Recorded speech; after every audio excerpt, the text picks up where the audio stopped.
kesy zandiko efa tonga amitsika ny hafatra zay mitarika mifahendre tsy mitondra ny fahondre fa mareza mankatony hafatra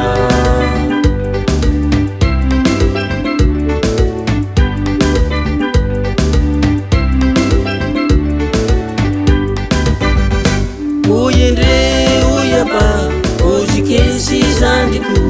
efa tonga amitsika ny hafatra zay mitarika mifahendre tsy mitondra ny fahondre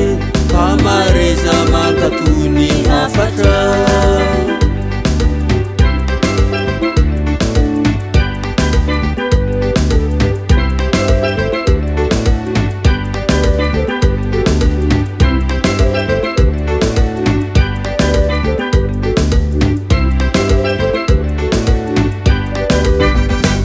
izao nolazainy ireo hafatra ire malaso efa mitombo hatrany hatrany ny fahorinako tsy mijanona mitombo ihany ny fahafatesina tsy mitsahatra miroso hatrany oyendre oyaba ozikesy zandiko efa tonga amitsika ny hafatra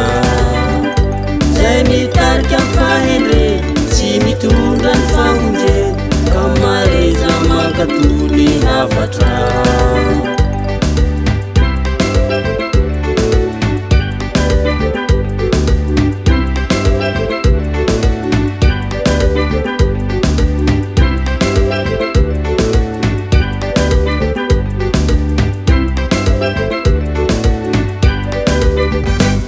ararotiny andro azonao vantso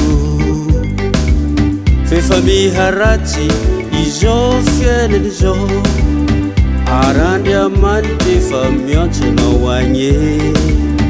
hitandrina zay rehetra lazainy eo amin'ny fiainana andavanandro